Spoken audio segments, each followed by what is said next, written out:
use the mic and you play it back here now. This one can switch off the noise here. Because they didn't provide any microphone and Okay.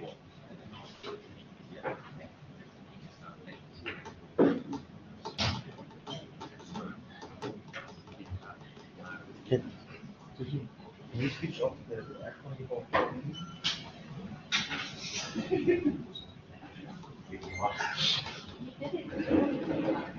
Just that button on the right side. Yeah. Would that make people too hot? I don't know. No, and then maybe at the back.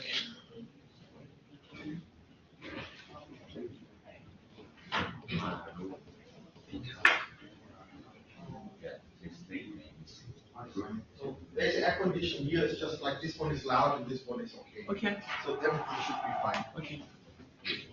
Can you guys at the back hear me? Because we don't have a microphone.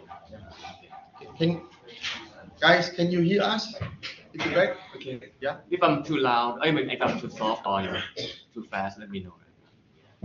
So yeah. Okay. So thank you everybody online and of course on face-to-face for being here today.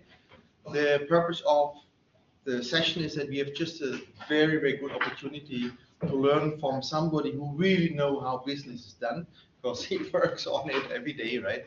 And that's basically what we want to learn. So let me introduce Kun Ruth, because I can't really pronounce his complete name yet. But I think what you really need to know about him is that he uses a company, right, that you basically use, I would say most of you on a daily basis, right? Wong Nai, Lineman, who's not using it, right? I think most of us at some or the other. I think there's some Grab users here for sure.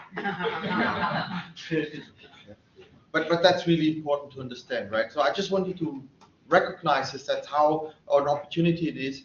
And the idea is, looks like, okay, that we will have a session where we can ask questions. So please, if you have any question, make some note, don't forget that question. And when the question answer session is, we can ask these questions and can go into more detail. I think it's a great opportunity. So without further ado, it's Ruth time to talk. Thank you. Thank you very much. Thank you, Martin. Thank you. So my name is Ruth. And my full name is Anantawong Murakapitak. If it gets too hot, just let me know. We can always turn things on. So right now I take care of the people team at Lineman Wong Nai. So people is HR, same thing, right? We just call it people team. Been with the company for 8 years already.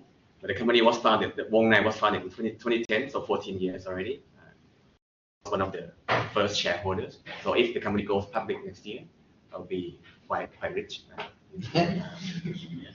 So hopefully we'll go IPO in Q4 next year. That's our plan.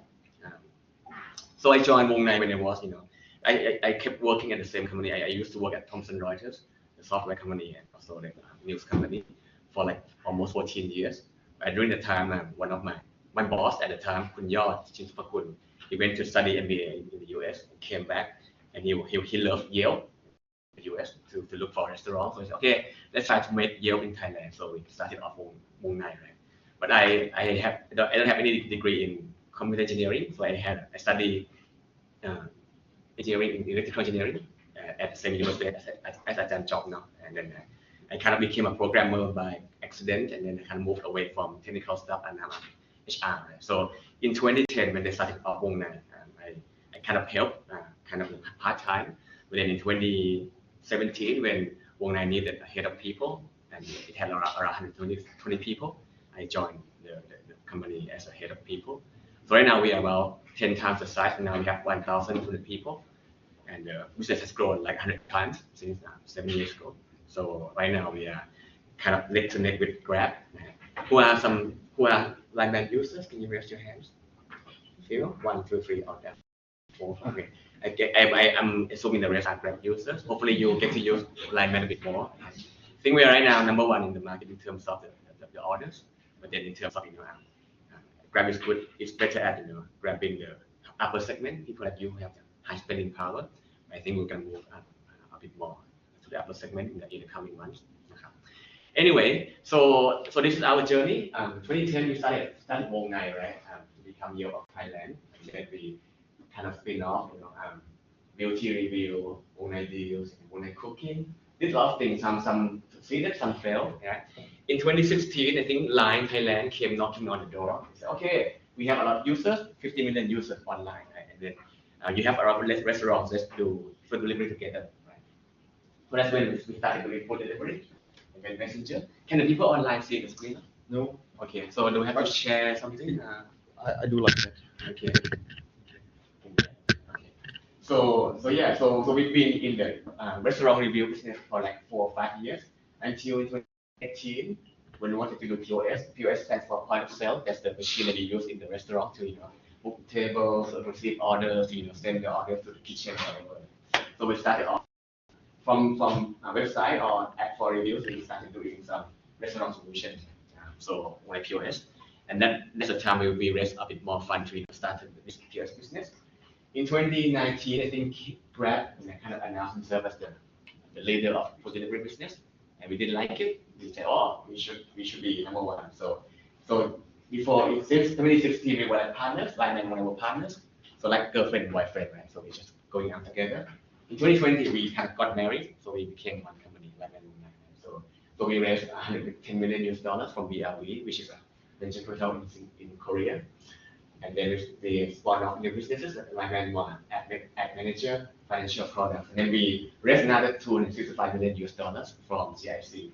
GIC is a sovereign fund from Singapore, same size as Temasek. So it's a very large fund, very rich, maybe the richest guy in Southeast Asia. Yeah. So we raised fund and became a unicorn in 2020, 22. Yeah. And then we did some M&A, we acquired LinePay. Used to be Rabbit LinePay, right? And then we kind of Rabbit pulled out, and then we became just LinePay. And we also acquired FoodStory, which did the POS. And now we are here today, right? And we also ride and ride business. So we have all those ride hailing, messenger, everything already in the business. So if you are a user, you kind of get to use LineMan almost every hour of your waking hour. So you can go to work with LineMan right at 8 a.m. At 9 a.m. you can send messages using LineMan Messenger. You can order food at 11 a.m. At 1 p.m. you can pay money back using LinePay with your friend. Then you can order some groceries with LineMan Mart at 4 p.m. And then you can go to dinner using mobile ordering with POS and LinePay. And then you can browse to some restaurants at 9 p.m. before you go to bed. So that's from a user perspective. From the restaurant perspective, from 8 a.m. you can open a restaurant with FoodStory POS, and then you can run some advertising at 10 a.m. do some mobile ordering. So mobile ordering is something you see in Singapore when you have this QR code, you scan, and you can just order without talking to the waiter. Right? And then you get some of the other things that you can see from the screen here. Right? So we're trying to be in every step of the way of the users and the restaurant owners. So that's where we are. So we have 3 businesses. So on-demand service, payment and financial service, and then merchant digital solutions. So most people would be a user of this one, right? Food delivery, transportation, messenger. And then all the restaurant owners, we are number one in the market right now. We have like around 1 million restaurants in our platform, on our platform. And they would use either on a POS, FoodStory POS, or merchant app solution. So that solution is when they want to make sure when we search for good ramen, their results become the top results when they people search for it. And then we have this LinePay solution that will help to facilitate lending and payments. Right? So right now, the number one in the market is True Money, but then it can be a good number 2 in the coming years. Right? So these are the 3 businesses that we are doing right now. So just to give you a feel of what we are covering in Thailand. Right? So right now we have 10 million consumers, 500,000 merchants, 100,000 riders, and 1,000 employees. And then we are all over Thailand. So we are very unique because I think so Grab doesn't have POS, right? And Robinhood already kind of pulled up a bit. Foodpanda used to be number 2. We are Foodpanda is now number 3. Foodpanda and Shopee Food are number 3 together. So like and Grab are kind of tied at number 1. So we are quite unique in our offering. Okay, so that's it for the business. I want to talk more about the HR because this is HR class, right? So we want to talk about how we do things at LineMan. So when I joined the team back in 2017, we have 120 people and 2 HR. So one doing recruitment, one doing payroll. I became the third member, and I took care of learning and development, and also took care of the core people team. Right? So my team is now almost 50 people with people and talent, HRBP, people operations, and then people technology. Okay. So people in talent, we look at talent acquisition or recruitment, have around 10 people, 10 members there. Employer branding to make sure that people want to work for us. Engagement, all those activities, New Year parties, clubs and whatever. Right now.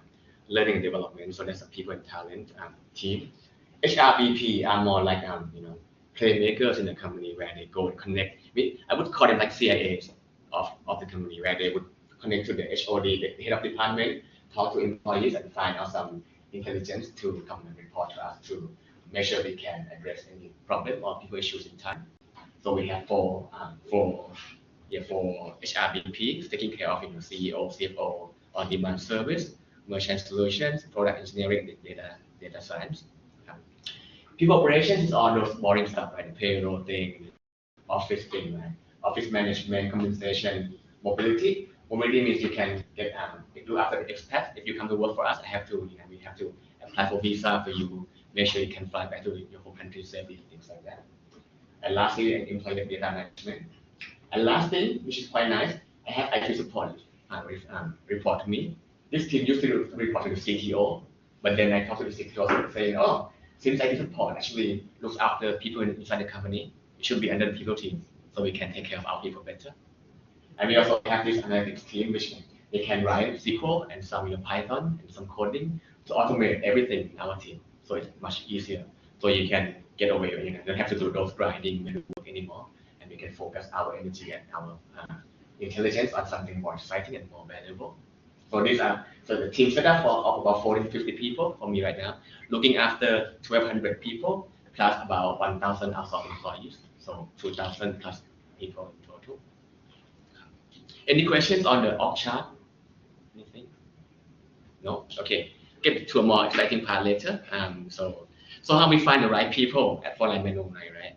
Just to show you the numbers, last year we had around 37,000 people apply for us at Lineman Online.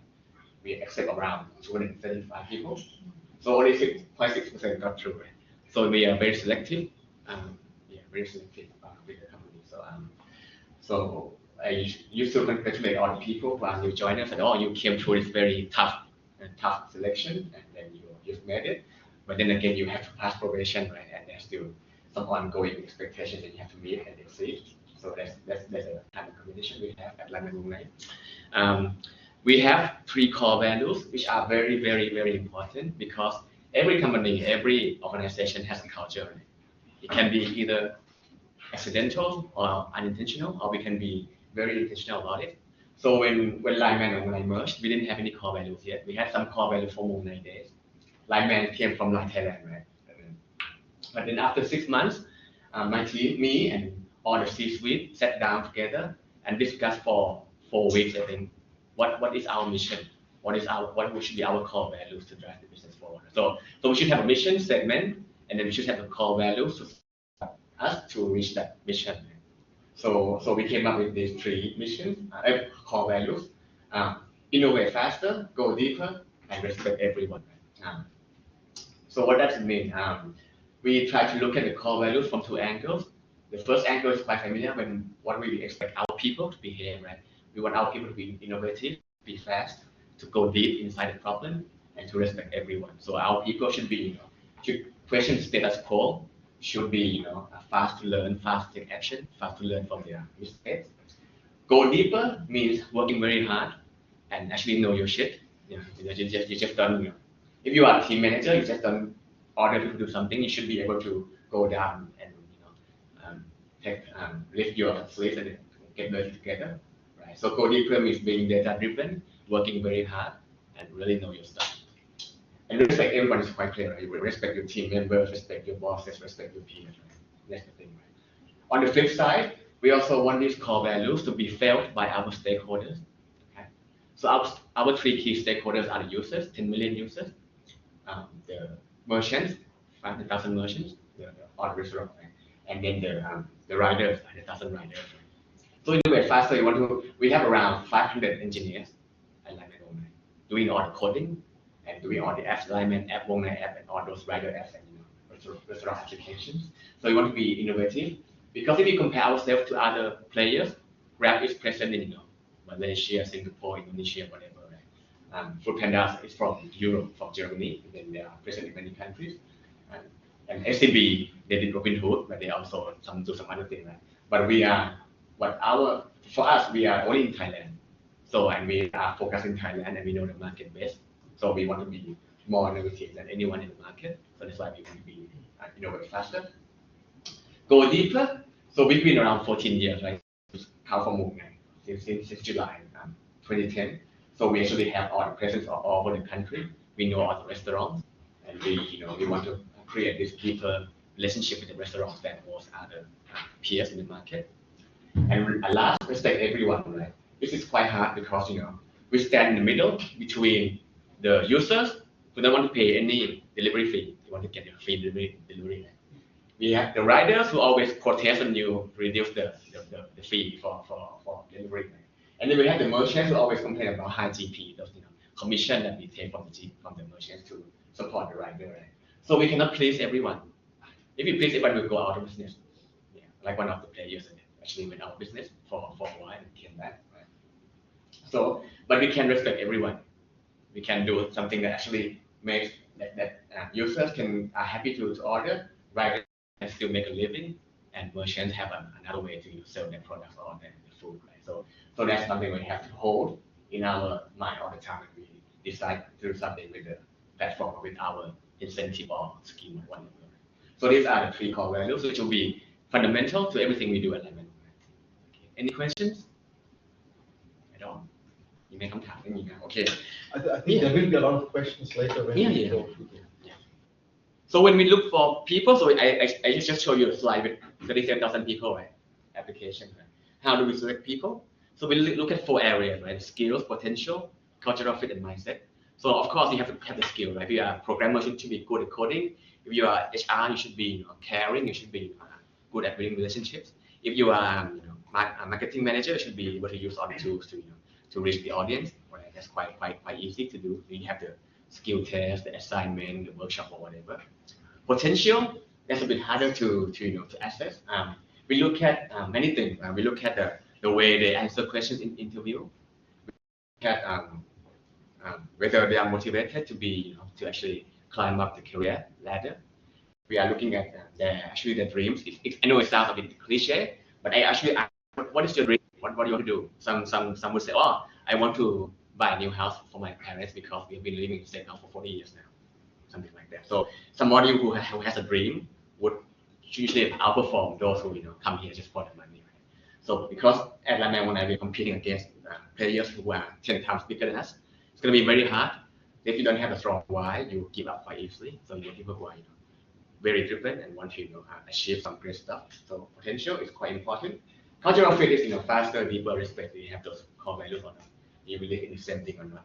I use the word in Thai, ศีลเสมอกัน so people should believe in the same thing and should be at the same level of how hard work you work and how you have the right integrity or not, right? So those are cultural fit.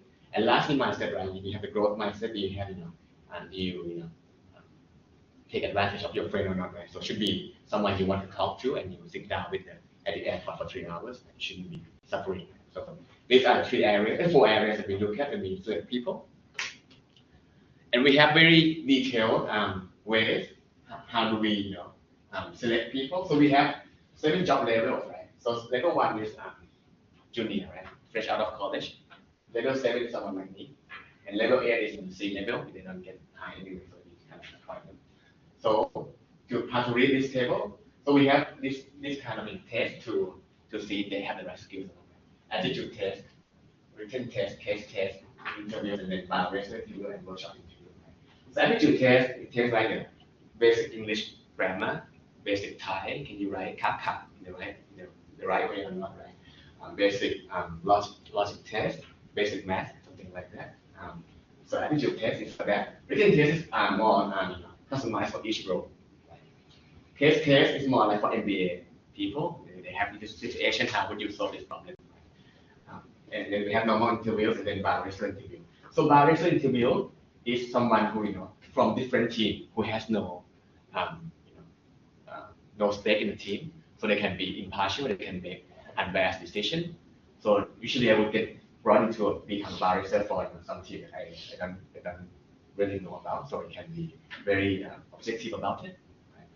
And then we have workshop interview as well for those at higher level. So with aptitude test, we ask from level 1 to 4 to take aptitude test. So for manager level, also for written test. So this one, people from 23 to 35, they will take aptitude test, written test. But for those who are at level director or SVP, right, they wouldn't want to be taking tests like that. It's kind of condescending. So we want to give them something more easy, more nuanced, right? And the workshop or interview. But normal interview, everyone has to go through the normal interviews. So you can see that we have this matrix of what kind of things we have to do for each individual or each applicant. Yeah. So we put 27,000 people through this process for the whole year. So that's how we select 0.65% to be working in London. And then there's a minimum interview, right? At least 2 rounds, and then maximum 4 rounds. Or minimum 4 rounds for at VP or SVP level. So this is quite useful for our TA as a talent acquisition specialist or recruiter to refer to when they have to talk to the hiring manager what needs to be there for each candidate that we want to talk to. Any questions on this? Yes. So I wonder, like from level C level to CEO, right? Yeah. Why don't you have aptitude test for CEO? Because once you have C level to CEO, some people might change their personality because they have power as a CEO. They might change, like their attitude might change. But if you ask, would you ask Steve Jobs to take an aptitude test or Satya Nadella? And if he does the test, then who's going to assess it? Is it going to be board of directors or anything? So I think for tests, I think it's more towards the more junior members. But then for CEOs, if they perform badly or their attitudes change, right? I think the board will actually tell him straight away, or tell her straight away, right? Because usually the CEO is judged by the result, and also by the culture. Bad culture would drive bad result. So actually, CEOs kind of accountable for everything that happens in the company anyway. So I think this one doesn't mean we have CEO test and test. It's the final interviewer who makes the final decision whether to hire a player or not. So for level junior to manager level, it can be CTO, CEO, right? For senior manager level and above, it has to be CEO who makes the final decision whether to hire or not. Because the higher up you are, it can create a lot of good impact or bad impact. So the CEO wants to be the one who actually make sure that we make the right hires for those director, head level, and VP level. So that's where the CEO comes into the interview. If in the old days, CEO used to interview everyone before. When we had around 400 people, he would interview everyone. And now it's 1,200. He can interview everyone. He would focus on the director level and above. Why is it necessary to have a writing test? Because I just think if you have a bachelor or master, you should assume that person knows to write already, right? You mean the resume? Huh? Why? Can you repeat the question? You have the writing test. Yeah. About the grammar, etc. Right? The written test is not about grammar. It's more about the topic that's related to your job. So if I want to test for account receivable, accounting, we give you a test and the test how if you know about accounting or not. So it's not about grammar test. It's more about the test on your job role. But what if some person maybe not good about writing, so they will not pass the test, so you can have after the test. What not good about writing? Some people maybe not write good. Then how do you expect them to be able to communicate with people inside the company if you're not good at writing? Right. If they're not good at writing and communicating their ideas, how would you expect them to work well with others, right? No, it just means some people maybe not good about writing, right? Yeah. Some have issues with But then again, right? written test doesn't mean essay, right? Written test means just a test paper that you test on your accounting, finance, or whatever role you are in. Right? But it's not the account was the HR job. You apply something in HR. HR. Or Yeah, so HR would do something. Oh, if you have, to do some engagement activities to achieve this purpose, what would you do? So we'll test your creativity and things like that. And then I think at the age of AI and ChatGPT, there's no excuse for being a bad writer. Some people have issue about writing or something like that, right? Yeah. About word spelling, right? Yeah. So you guys don't have option, but this people of this is just like out. Can I just? Yeah. The key is that's what you just said. In times of AI, there is no excuse anymore of bad writing. Yeah. Right. That means if that level, you have to expect they know the tools how to get the results. Yeah. We can try to be all inclusive, right? Try to bring everyone in, but then it's not fair for those who are actually more competent. As I said, we should be a company where we have the same level of people working together, having a good time. So you guys don't have like truth to support some people that are not good about writing or spelling. No.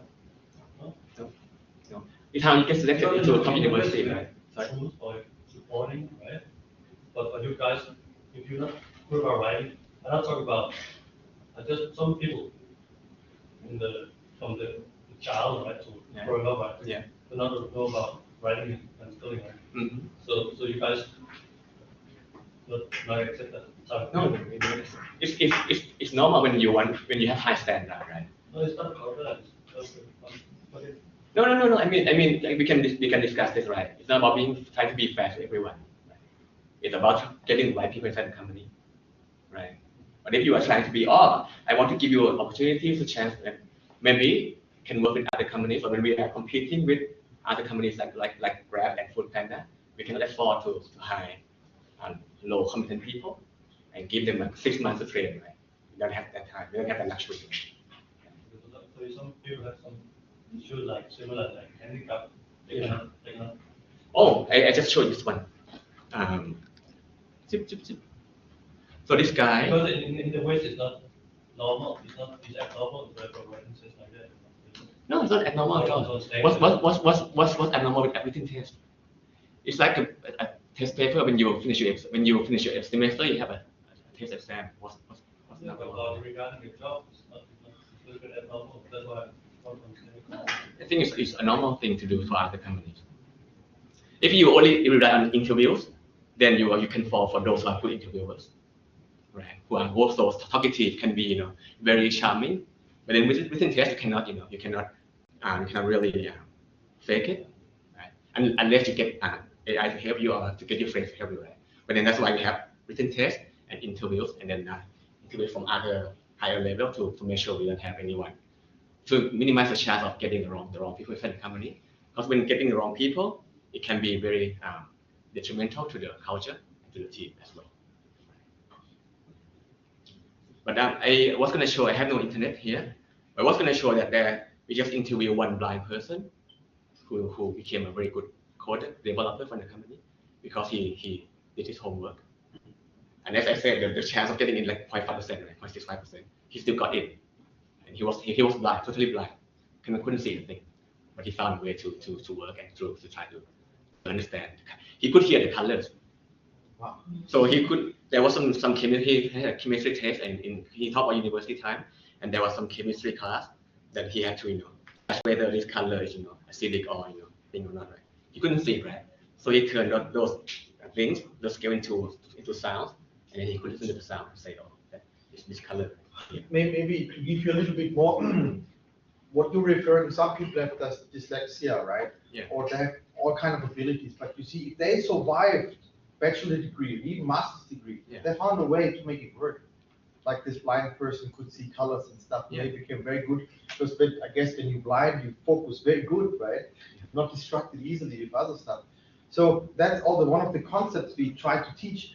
If you know your strengths, build on these. If you know your weakness, try to mitigate them, right? So, but don't focus too much on your weakness, otherwise you're not getting anywhere. And you made a very important point. You see, from 30,000 something, right? A very small percentage, 0.6, was it 2 or 0.65%? 5%, right? Not even 1%, right? Of the people make the, of course, they have the luxury to choose the best of the best of the best, right?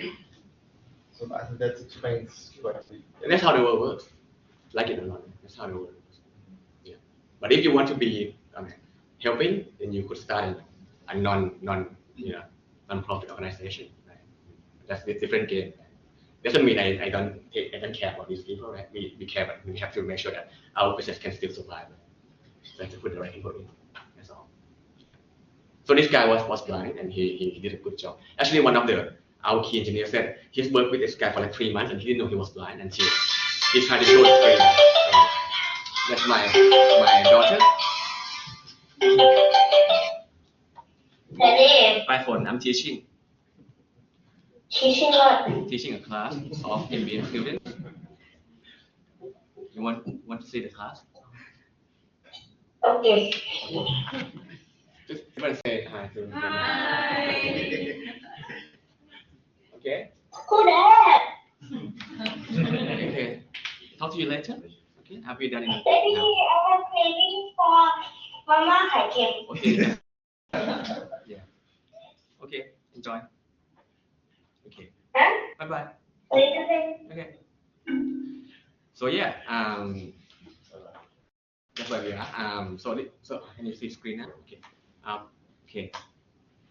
So when we finish all those processes, we actually say whether it's strong high or low high and low high. So yeah, for ratings, and usually we would want to only high these two grades, right? So from high or high. So that's where we are. We also ask people to refer their friends to come and work. About 20% of our new hires are come from referrals, and they get some pocket money to spend on other stuff. Some benefits. So we had annual checkup, all the standard stuff, right? Social security, insurance, life insurance, measurement. This one is very very critical. So when we have a major operation, this insurance covers like 400,000 baht for of your major operations. Very good in terms of need, right? Child allowance, if you get married or you have a child, you have some allowance too. Provident fund, we flex give people 30,000 baht a year. They can spend on anything that they want. But something that's good, right? Buying a books, going on a race, or buying some sporting gear, shoes, or whatever, laptop, chairs, whatever. So they can spend the money on things that they think should be good for them. We don't know what's good for them, right? So we respect everyone, give them the money that they can spend on whatever they like, right? Then 6,000 baht on training, they can spend on any e-learning courses, things like that. Annual leave and unpaid leave. There used to be a time when we said there's no cap on annual leave. You can take as many leave days as you wanted. Right? So some people took like 30 days of leave. Yeah. But now we're becoming, we want to go public. We want to be a bit more standard. So we are gonna change that soon. Things like that. Things like that. So like my coupon code and MacBook for everyone, long service award, bonus, work from home. So we work. So the engineers work 1 day in the office a week. The rest they can work from anywhere. For the business team, they work in the office 2 days a week. And we have snacks all day, free beer, outing, things like that, just to add more fun to the company. We have this people health center where people have any questions, they can just come to this health center where they can look for anything that they have. That's really not. Let me see what's wrong with the site. Health center. Oh, this one. People. Center. Okay. So it's kind of an intranet, yeah, but it's kind of like a Wikipedia for everything about people team or HR team, right? Event guideline, how to use Darwin box our system for HR, special deals, my clubs, employee onboarding, benefits, forms, and everything. So we try to be as self-service as possible. So kind of limit the time that our team spend on answering these questions. The public holidays, upcoming activities in December, some courses. Yeah. So just to give you a feel of what we do at London Moon, so we have this calendar of everything. And that's my team, so it's quite big. So yeah. Anything else? Shoot. Okay. So we have down inbox where we can, do all the, reimbursement for your for anything and take leave and get approval from manager. Or you write review for your friends and things like that. So we have this HR system to do it, and we have video user guide for things to do. That's how it looks. It looks a bit boring, but it will get better. And that's the org chart. Or you also have this Slack channel. Anybody uses Slack? Slack is like Line for business, right? So we have a channel called People Public where they can ask any questions about to the HR team, right? People team, or about the T-shirt, the QR code to access the building, how to do self-review on Darwin box and things like that. Even the air conditioning, right? So we are kind of answering every question that anyone can have in the company. Now comes to the fun part, right? How do we evaluate and reward our people? So we have like a performance review in December. So right now we have a performance review. We get everyone to write peer review for their friend, and everyone can write a review for their manager as well. So if I don't like my manager, I can write things down right now, and the manager won't get to see it. Only the manager can see it. Those reviews.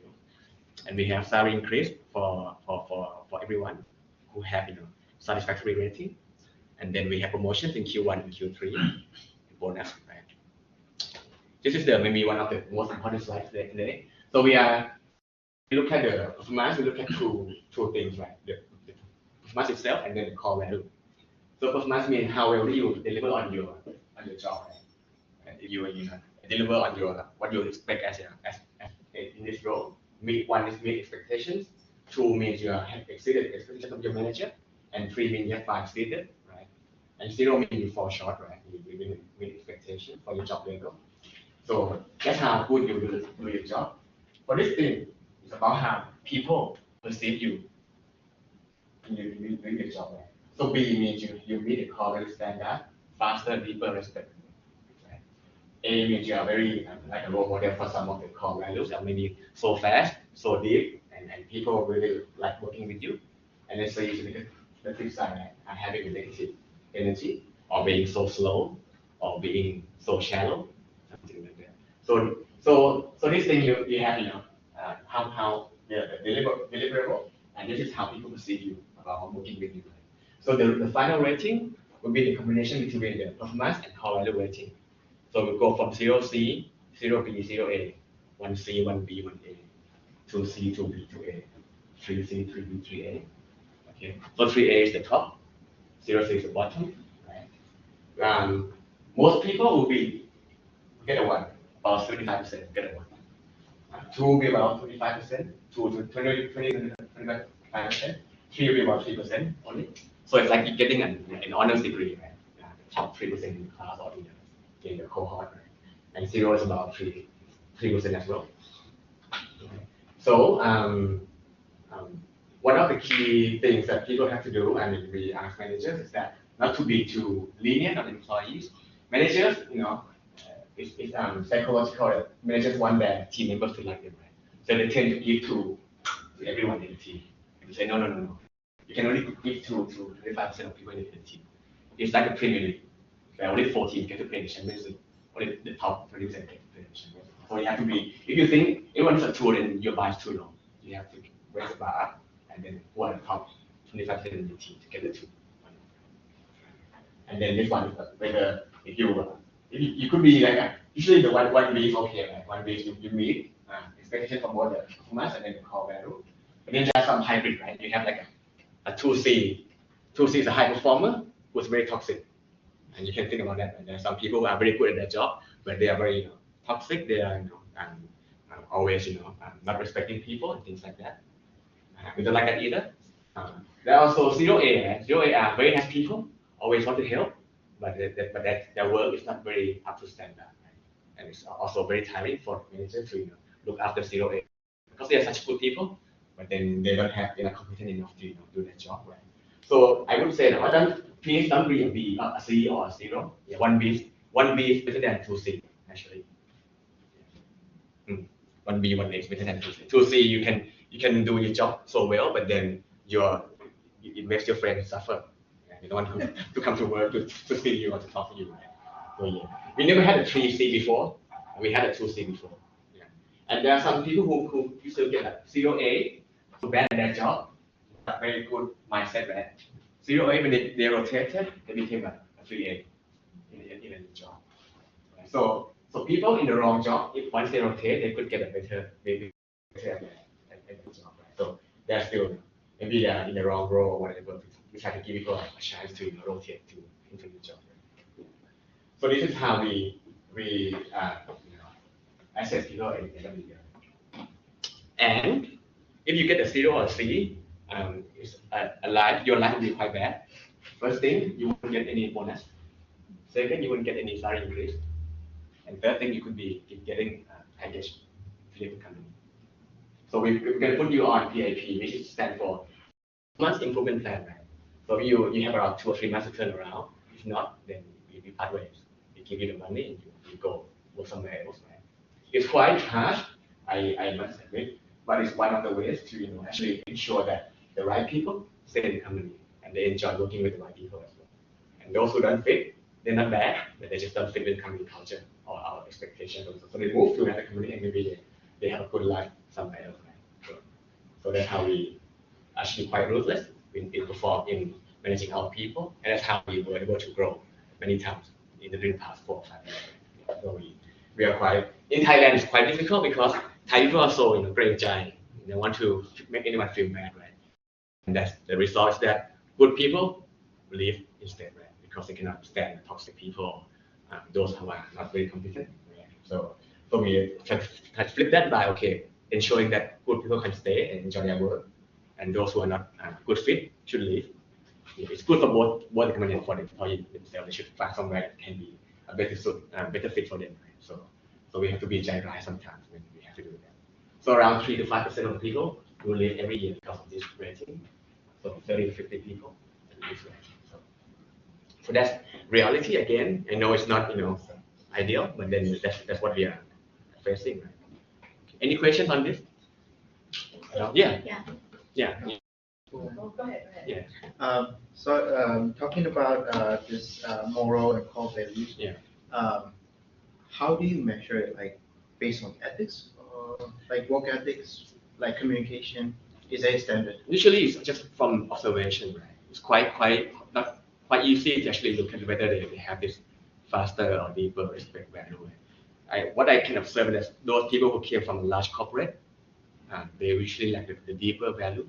They don't actually go to the root. It's called first principle thinking. They actually go to the root of the problem and try to think from first principle and be very it's like Elon Musk style, right? Where we look at the actual physics and see how things work out. So you can see that whether if people are not working hard enough or not being numbers driven, then they lack the deeper core value. And it shows on your observation from the measure and also the peer reviews. So they would write reviews for that frame whether this guy lacks a core value of deeper or faster or respect, right? So it's quite clear. Again, the manager can be biased, right? And then so the head of department would have to ensure that the ratings that the manager give actually align with the reviews that the colleagues give as well. So if there are some managers who some employee who get like a very good rating, good review from their colleagues, but manager give them 0C or something, then maybe the manager is biased. Then we have to kind of catch that.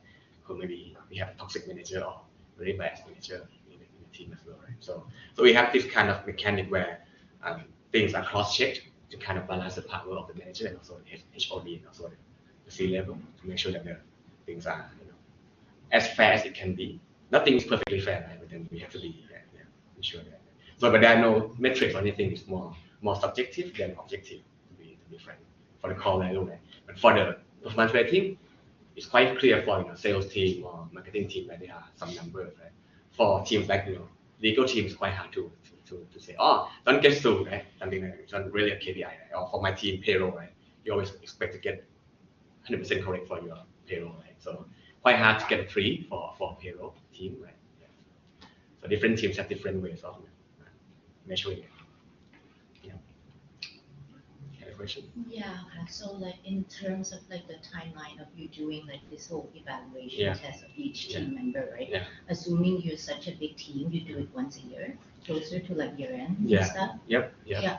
So my question is that like, like for example, like for someone who's on like maybe sales or whatever, who used to be like a high performing team member, and then like, maybe like the manager starts to see like her performance is dropping, right? Cases like this, I think it might hurt the business to wait till like year end. Yeah. How do you guys go about it? Yeah, good question, very good question. So to give someone a 0 or C, you have to wait till December. You can say it now today. Right. So you say, oh, right now you are 0.5. So let's Yeah. sit down and try to fix it all. Even for people on PIP right now. So you have a time to turn around before year end. So we do that all the time. Yeah. So people leave throughout the year. So you have 0 or C9, and you cannot turn around. Please, show you the job. We have one question online. Yeah. Indra, would you like to say something? Yeah. So I'm interested in the core values mentioned in the beginning, right? So one of the core values is respect everyone, right? So I think then you also have another core value, which is innovate. So I'm seeing this can be potentially conflicting. Innovating faster, it can be potentially conflicting because what I heard, you mentioned respecting everyone, meaning respecting your boss and everything. But then later on, you're also mentioning about how lineman is in the middle between, the riders and the customers, right? So how you and innovation sometimes you need to be unconventional. You need to break boundaries. So how you manage to maintain the innovative culture as you wanted, but then but then at the same time you have this respecting everyone. So then because then it can be also interpreted as you need to respect the hierarchies and everything. So how do you communicate this respecting everyone? Because I see that can be potentially conflicting with your innovating faster. Thank you for your question. I never saw it that way. So just to repeat the question. So say innovate faster can be conflicting with respect everyone. Because by innovating, but then by innovating faster, maybe you are kind of not respecting the hierarchy or making. Because correct, right? Because then you need to be able to speak up on let's say an idea or something that is not correct. But then you get caught with this respecting everyone, which is um, as a Southeast Asian myself, that this can be interpreted as respecting hierarchy. So that's my point. Yeah. Thank you. That's something I never looked at in that way before. Can I just go to me? When you remember that slide when we talked about the core values, right? And there was about respect everybody, right? But there's also that elements of being innovative is disruptive, right? And of correct, about conflict avoiding, right? So it might very well be that there is a candidate who has to disrupt something, right? And you can argue, well, that is against about respecting hierarchy or respecting me as a person, right? Yeah, I think that's okay. So I think respect everyone. So I think you have to respect yourself too. Right? So if you have a good idea and you don't speak up, then you're not respecting yourself. So I think you have to judge whether if you think it's something good, you could risk having your manager being angry at you, or saying that your idea is stupid. Which I think nothing they would say that because that wouldn't be against the core value, right? But then, as I said, we cannot please everyone, right? But I think if it's in the service of moving the company forward and making the team better and making everyone's life easier, usually the manager would take it as a respect everyone as well, even though his idea is challenged or something like that. So I think so by respecting everyone, we don't mean respecting in the hierarchy or being seniority. By we respect everyone on the merits and their contribution and their basic needs to be respected as a human being. So by challenging on the ideas, and I think that's against the respect everyone core value at all. Usually the one that's more in conflict is the faster and deeper. Right? You want to go fast, you want to go deep as well. So it's quite hard to do both at the same time, right? So people would burn out because they want to prepare so much, right? But then they have to do it fast. So sometimes people cannot maintain their work-life balance and they would burn out. So something that's quite an issue right now, actually, to be fair. So we are trying to help people to find the right balance between going faster and going deeper. We want both, but we have to be realistic as well. Right? But thank you for the question. I think I have to think more about that as well. Whether it's an issue that trying to interpreting respect everyone in the way that we don't intend to. Right? And in worst case, holding back on innovation. Yeah. Because it might make somebody angry, right? Yeah. So. Yeah, but usually this thing is kind of driven from the top, right? Right. So if the C level show that okay, you can propose new ideas, even though it will kind of ruffle some people, it should be okay. So it's kind of border from the top. And luckily we have people who actually have these core values at the top, so it's okay. Yes, you had a question? Yeah, no, I just follow up because then because Dr. Mathur was mentioning about innovation, right? Because your one of your core values is innovating faster and being. Yeah. I think you start Wong Nai started as a startup, right? And now you have grown so fast, and you've been a corporate. So from what I understand, when you are still, I know you didn't join in the beginning, but I think you were part-timing, right? But then when you are in a corporate in a startup mode, then you're still very lean, then you can innovate, ideas comes faster, but then now you become this giant corporation with thousands of people. So how you manage this culture within the company on the innovating and then you make sure that you're continuously competitive. Yeah, so the question is, once we have become bigger, how do we stay agile and try to be innovative, right, with a large body of employees? I think this concept in software development is called squad. So people work in squad where they have like a self functioning and self autonomous teams that can make decisions by themselves. So a squad of maybe 10 people, they can work with the product managers, and then they can come up with, they have like a product roadmap, right? Then they can, we're gonna do these features or fix this bug, right?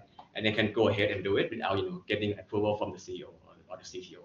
So the teams are a bit, once we agree on the big idea, on the big plan, right? Each team will have their autonomy to actually do their own thing. So we are like a company of instead of 1,000 people, we have like a team of 10 people innovating together 100 times, right? So something like that. Yeah. So for my team as well, right, I don't dictate what to do, right? So each team will have their own. The recruitment team, they will build their own dashboard. The people ops team will come up with their own new benefits scheme or whatever, right? So let them innovate, and then we can look at the last drop before we announce to the all staff whether they pass the standard or not, right? Yeah. So that's the way we try to do things. It's not always ideal, but we try to live up to that ideal. Yeah. Okay. Thailand or your country operating? We are in Thailand. Yeah. But the system about the promotion, right? Bonus, right? So this one system is just for Thailand, or it's for? So we are only in Thailand. So this company is only in Thailand. So there's no other. But Line is Japan. Yeah, but we're not Line. We are Line. Different company. But Line has hold some shares, but they don't exert any control on us. So we are five times. So Line is just a Thailand thing. Yeah. So there's only Lineman in Thailand. Yeah, no Lineman in Japan. Yeah. So this is designed just for Thailand. Yeah. Or the main company is in Japan, right? Yeah. So they don't. So this one is not from Japan. They're not interfaced. Yeah. But they look sometimes when we need them, they would help give some lending hand. They would maybe let us use some of their servers for good price or something like that. But they don't dictate how we actually run the company. Yeah. So you guys design this system. Yeah. Okay. Promotions, we do like two promotions a year. We used to do like 4 times a year, but now we're much bigger. We want to be a bit slower. And then we also give spot bonus to those people who exhibit, go deeper, innovate faster every month. So we kind of educate our employees what kind of what does go deeper mean, what does innovate faster mean. So we put those. So the head of department will write some proposals, and then we will publish them inside in the Slack channel, so people can read all those good things that our colleagues have done, and they would get some bonus of 1,000, 3,000 baht each month, just to recognize them for their core values. So yeah, so those are all the things I wanted to talk about. Yeah, but feel free to ask any questions on anything about HR. All the water for you. Oh, yeah, thank you. Yeah. Any question? Yeah. So, Sorry. At the back first. Sorry. Oh, okay. So my question is like, how does Lineman retain employee through the talent management? So this class, I think people look for three things. The first thing is impactful work. They want to get up. They want to wake up in the morning and say, "Oh, this work I do today is meaningful, and it can kind of make a difference to other people." Right? That's the first thing to do something that's meaningful to you. Right? Number two is to be around good people, good colleagues, good boss, and a good company culture, so they don't feel they have to suffer through all this work. Right? And the third thing is good compensation. Right? Get paid for what I do. Right? So if we can provide these three things, we can retain our people quite well. I can share with you that the turnover rate in the e-commerce industry, so places like Lazada, Shopee, Grab, Line, usually range between 20 to 30%. So if you have 1,000 people, it means 300 people could leave this year. Yeah. That's quite a lot of number of people, right? So we've been at 25% before. Now we are at around 18%. So our retention is better. So we are able to keep good people. But again, our retention for the high performers, for those who got like a 2B, 2A, 3B, 3A, right, is like 3%. I mean, the turnover rate. So we've been very good at keeping the high performers because they enjoy working here. They can make an impact. They get to work with the colleagues that are quite competent, and then they get paid well. Right? So we've been very good at retaining high performers. So you're saying be around good person for the second time, right? So sometimes you cannot control that you have to be around a good person, and also you say performance evaluation, that is that you have feedback from peer and manager. What if, let's say I don't like you, I just review you like as best as I can, and then how the manager can track it and monitor the review. Is it true? Yeah, so I think HRBP get involved. So HRBP is a partner, right? who can be like impartial observer of whether, or if he got that bad review, is it true for other colleagues that have to work with this guy or not, right? So if it's not, then maybe it's the person who wrote the review who's being biased or being trying to be malicious about it. But as I say, when you have a 1C or 0C, it's very obvious. People suffer. People say, oh, it's like it cannot just be one person who suffers. It would be like 3, 4, 5 people who suffer, right? When we have a toxic person inside the team. So it's not, very, very difficult to actually blame someone to be toxic when he or she is not actually toxic. Yeah. Usually it's something, oh, we have known this all along. Why didn't you take action sooner, something like that? So that's the thing. So getting a C or 0 is something that we can get the whole year, but not have to wait until December. Right? So if you are being a C or B- right now, and just it's like informal, but I can tell the employee that okay, you're not living up to the standard that we expect of you at Lineman Movement. So they should turn around or they put on the PIP to. What is the system called again?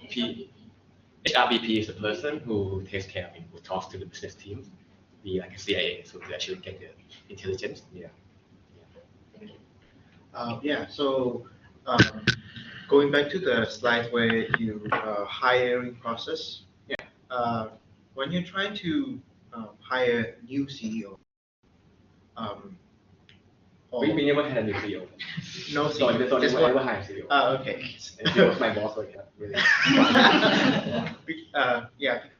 He hired me actually. Yeah. I wanted to ask, is there like a internal recruitment process or like something external? For example, while you're trying to bring the company a new diversity and new vision, and is this something that you not just CEO, like maybe like C-levels, other C-levels, if you have any, what's the comfortability, like internal recruitment or external recruitment?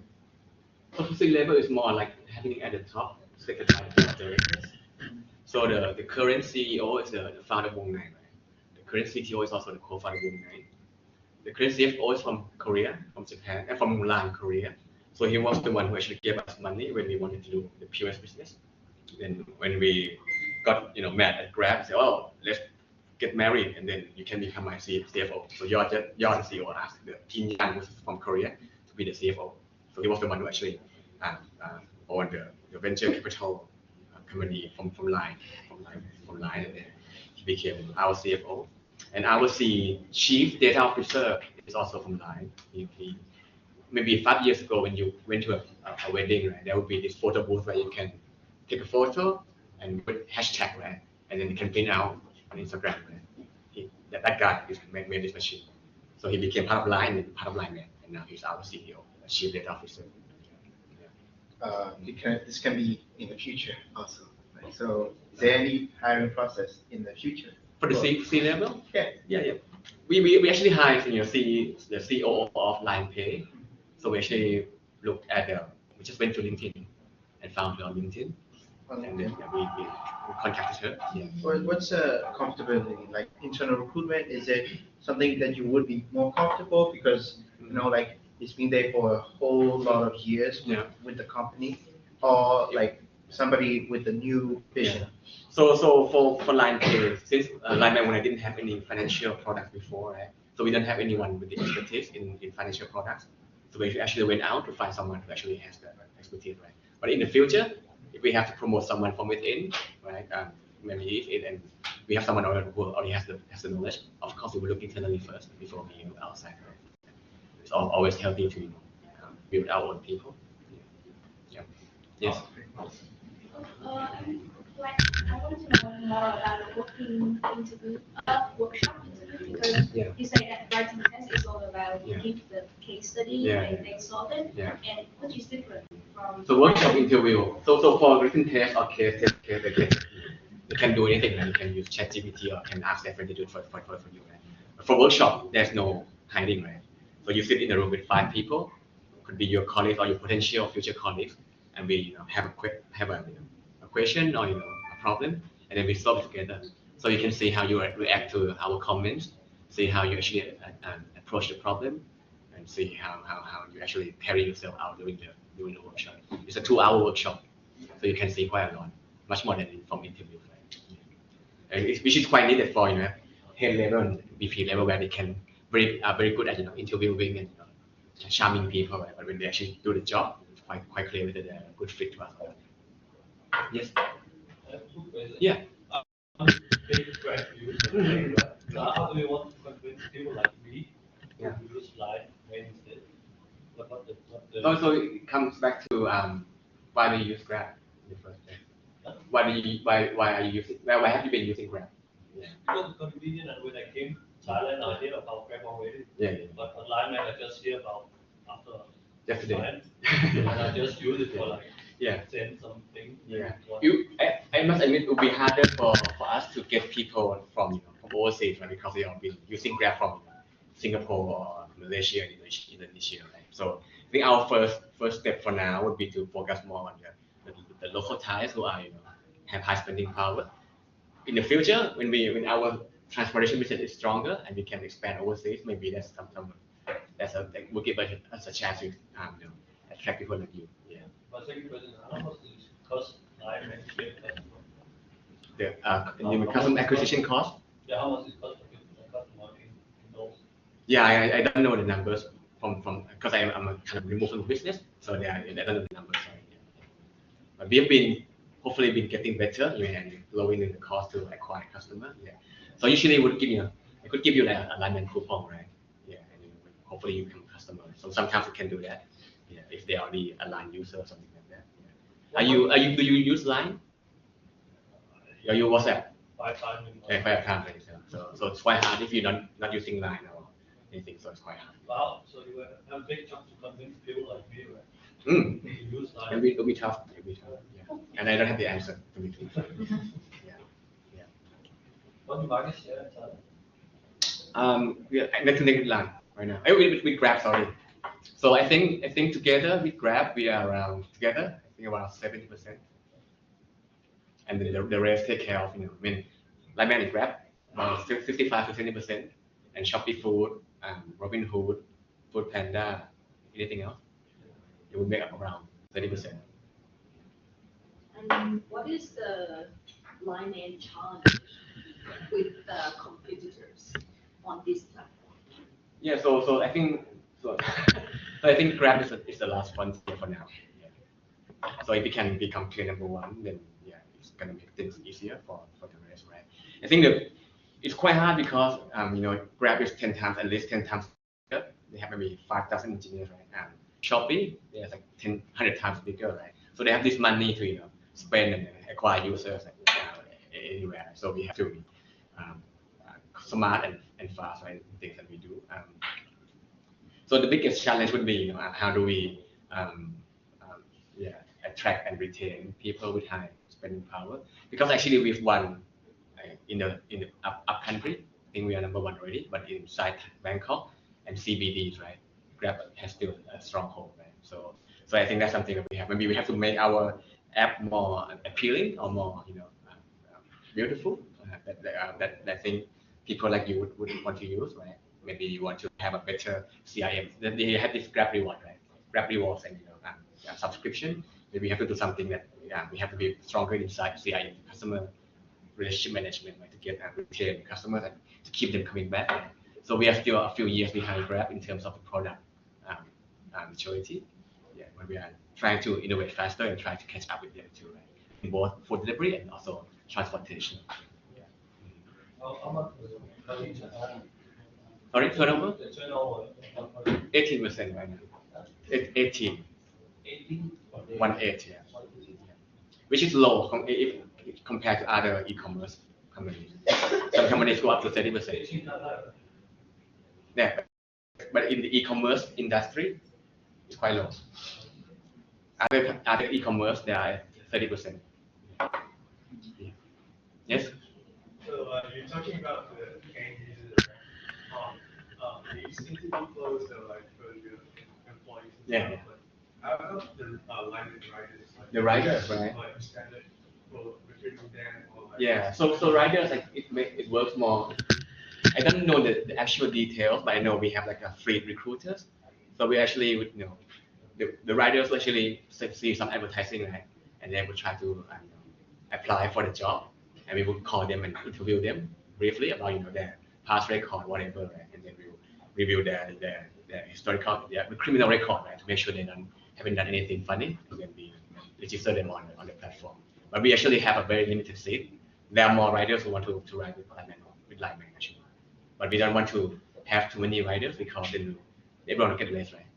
So we just want to control the number of riders on the platform until we can have higher demand, and we can add more riders to it. The riders get any benefits or just? So those who are regular riders, they will get some health insurance and life insurance too. Health insurance, some insurance. Yeah. I guess that's what they need. Yeah, they need that. Yes? Sorry. Oh, I thought. Okay. So I never use Lineman. Yeah. And That's okay. you have like kind of rides for like riders or taxi, something like that, too, right? Yeah. So what if you say you interview, you have like some like an HR to interview that rider, right? And what if, let's say, I request that ride and then I get harassed from that rider? Mm-hmm. So how can you manage? How can you? So the rider will be banned for life. They won't get to ride on to be a lineman. But I heard a lot of like another competitor. Yeah. They rider. They even like you already got banned, and they can open a new account and get like different name, like kind of like just. Yeah, Thai people are very good at finding some word. Right. So, and how can you do it? How can you improve that? so we have to be a bit more. I think maybe you're referring to Bolt or something. So Bolt is very bad at screening drivers and riders, and not drivers to be frank. So I think we have to start from the beginning. How do we actually select the riders on the platform in the first place? Right? So I don't know if I can be 100% clean. I mean, to make sure we get all the clean riders or not right. But I think what we can do is, to take the customer feedback and keep, improving our process. But I don't have, a magic bullet that can solve this problem. I think people will find a way to come through anyway. They still want to ride with us. Right? I understand. I think everyone, I mean, every player in the market, struggling with that people can find a way to become a rider again. Right? But then again, hopefully they can do it maybe once or twice, and then if they should run out of the tricks that they use, like the same trick. Right? In the end, they would have to get the money from some bank account or something. Right?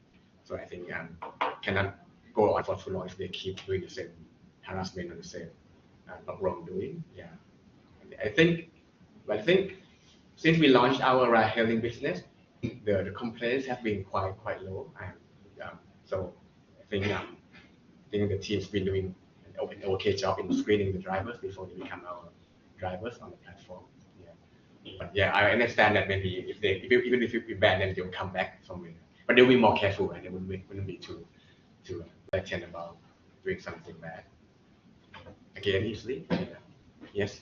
As a head of HR, I'm pretty sure like you have managed a lot of conflicts. Are there any prominent conflicts that has happened in Lineman? Is it something?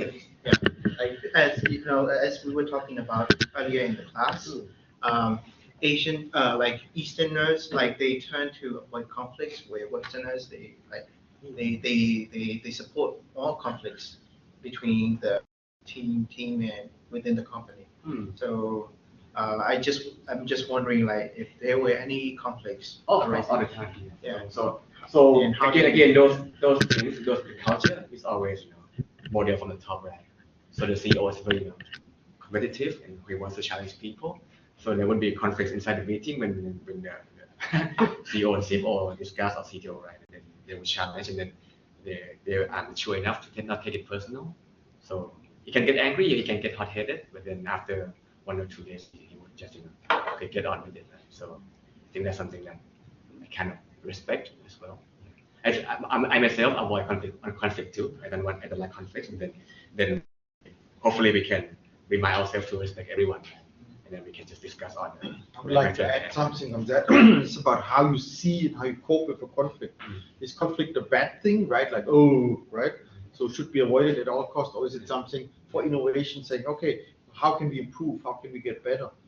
And I think people realize it quickly, part of your organizational structure and how you deal with this corporate culture, right? And I think that makes a big difference. Yeah. So it's more like tension than conflict. So people wouldn't agree with you, but that's a space called disagree and commit. So I don't agree with you, but I will commit to doing what we finalize in the meeting. So I challenged my boss quite a few times. Sorry, you didn't get fired. So yeah.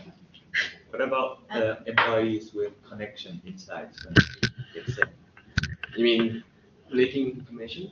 no, like I don't know in English, but exec Maybe very, very hard. Maybe you can be the same one in internship, maybe, but as an employee, no way. I think to clarify this, that's quite significant. Yeah. Sometimes some companies you only get promoted if you know somebody, right?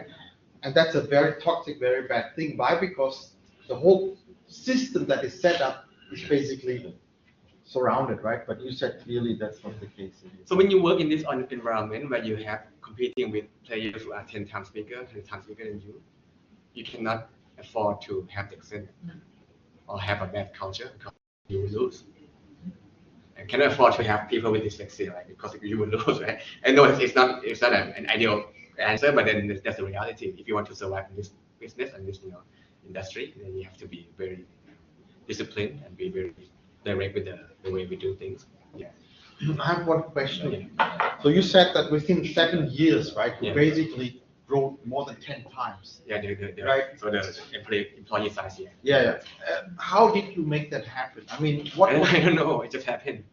I mean, it just. But there must have been some key success factors, right, that contributed to. So I think we got lucky as well when we had COVID, right? So after COVID, people just went to food delivery.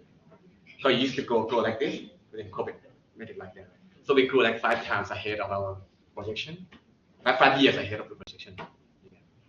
COVID brought kind of accelerated everything. Yeah. So right now after COVID, it's still growing, but not as fast. So that's why we are doing something else too. But you're not losing market share. That's the key thing. We've been the biggest market share earner in the past 2 years. Yeah. So you are in the saturated. Still saturated, yeah. I think we're maybe 5 to 10% to go of the total food market. Yeah.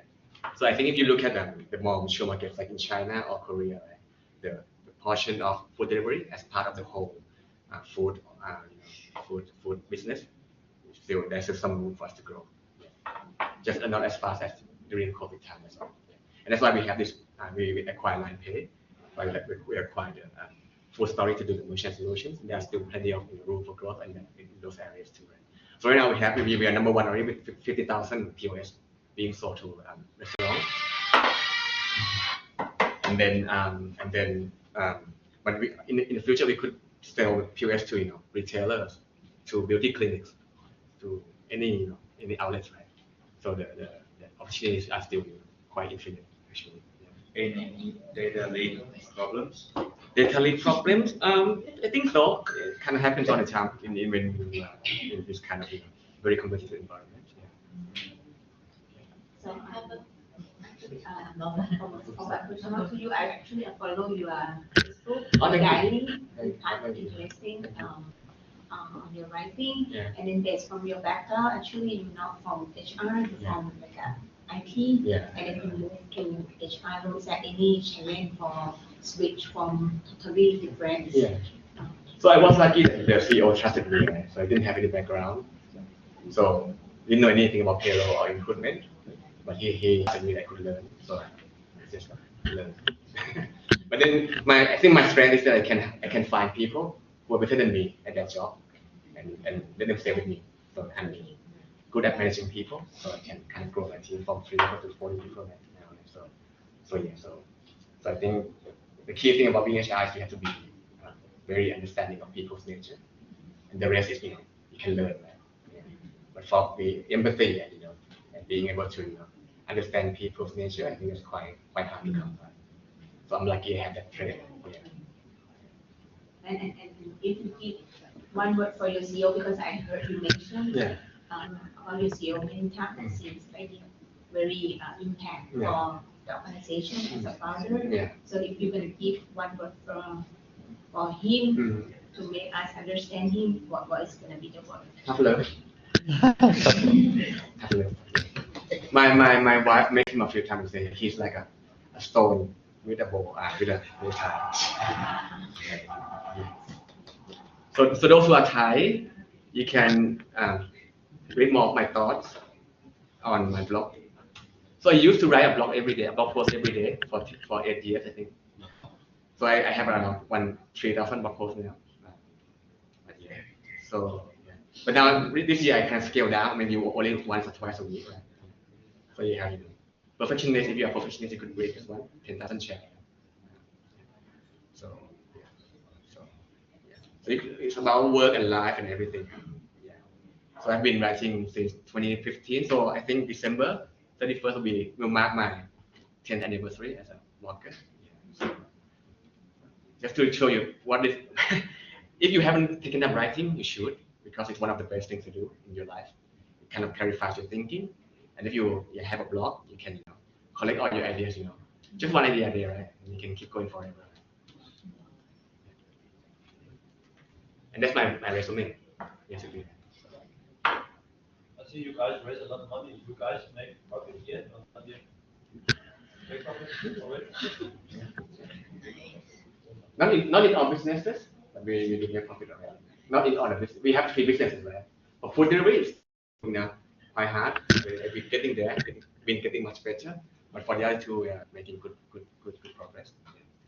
Yeah. So that's where we are.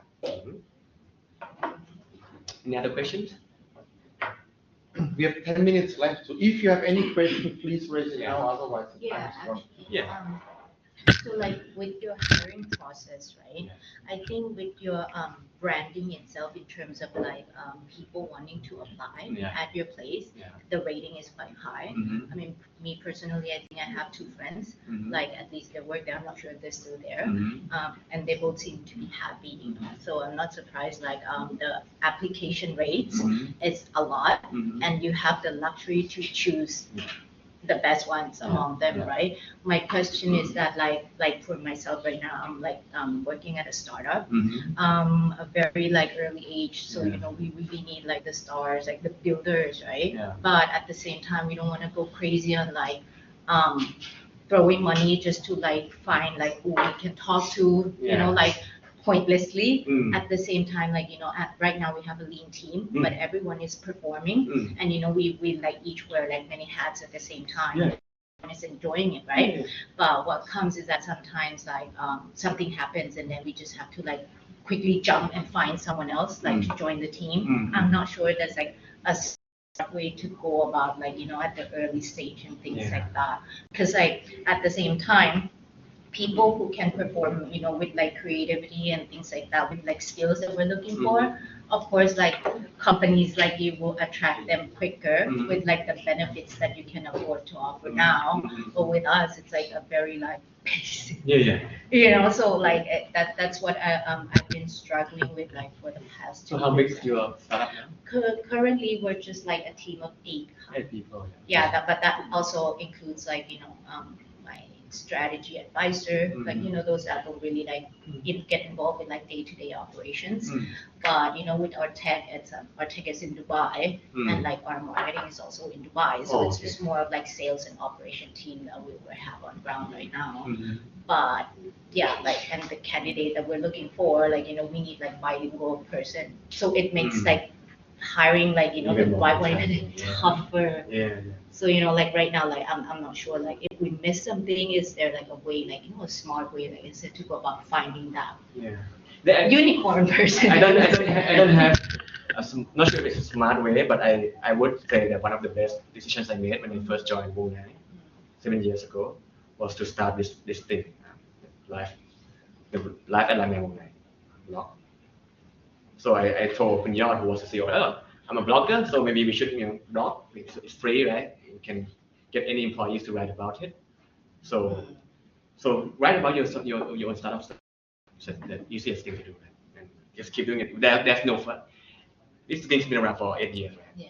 But it's been breaking maybe 30% of the candidates we have. And when they search, how that's working at Lamia when I like, they would find this blog, right? They would go and find, this is something that, I want to work for this company.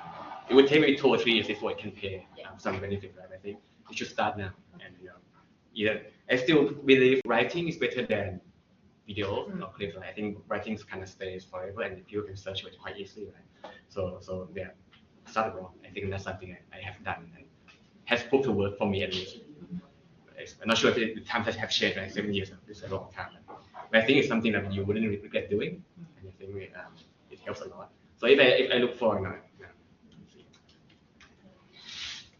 so one of the first blogs that I wrote about when we were like 100 people, much smaller, couldn't afford expensive people. So I can have 24 reasons why you should work for Woongai. We are staff who have been through, you know, the ups and downs. Our boss is the CEO, so very, very flat. We have an impactful work. Co-founder is smart and good looking. I put that seriously. So to say this guy looks like a movie star, co-founder. And we let, you know, young people do that big job. Like one of our big events that we had this junior person take care of the whole event. We have the CEO who teach the class of new managers. We give MacBooks to everyone just to make it look cool. That's very simple office. Very simple. The office is like 40-year-old building, and then we made the space look nice, and we gave, you know, candies and stuff. Right? It used to be. It looks quite ugly now, but it used to be quite. I think 7 years ago, right? Sometimes it would be free good food for us. And CEO got fat and got slimmer after some weight losing campaign in the company. I even talk about the toilet that's quite big. So something quirky, something that tells us who you are, right, can become. And even talk about the fish being clean, which is quite rare from other companies. Right? So yeah, so I think something that you could do. Yeah, I even say, okay, anyone can sit in the CEO room, even the candidate. Just to give you the sense of here, we don't have hierarchy. Feel free to use the CEO room if he's not here. Something like that. Yeah. I even say the girls are pretty because we engineers want to work with pretty girls. Something like that. And this when we used to have the unlimited leave day, this girl would go on the trips every month because she was an AE in sales, right? So she would close the deal and just pack her bag and go. Right? So yeah, that's when we had 100 people. That's you. Yeah, 7 years ago. Oh. So yeah. Yep. Any other questions? Do you have some coupon for you? Can maybe afterward if you get to using, yeah, I have maybe a few. Yes. Yeah. Talking to recruitment, does the company have some like training management program? Training management program. We thought about it, but last year we tried something different. We have a training management program for people who were already there in the company, who were like rising stars, and we took them in and tried to. Why don't have it? Because I believe that when you have a training program, Yeah. like you can easily find the talent and like nourish the ability to fit your position. So why don't have it? So because finding talent is never been a problem for us. So we don't need that kind of program. But what we struggling with is building future leaders to fill in the roles of head or VP, right? So we prefer to build up those mid-level managers to become a more mature leaders. Something we're still struggling with. But for finding high flying new grads, right? We get them all the time, so we don't have to have this program. Yeah.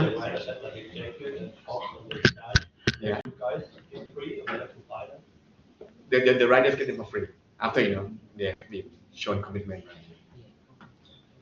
So unfortunately, the time is up because the key reason why, of course, you could ask more questions, but I know that a lot of you need breaks right before the next session starts, and you guys need a break too, right? So thanks very much. It was extremely valuable. There's one thing I think we can really learn, and first of all, if you're passionate about what you do, right, the sky is the limit, right? And I think you're a really good example about that.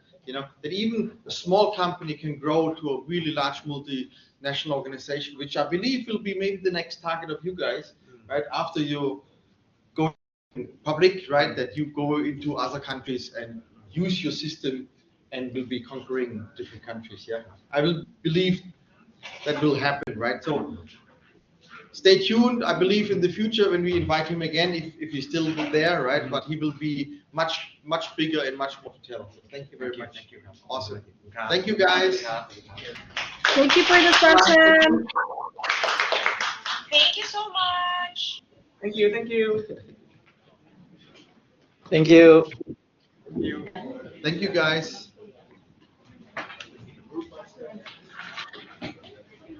Dr. Morgan, did we already drop off? Yes, you can log off now. Okay, talk to you next week. Thank you. See you guys. Bye.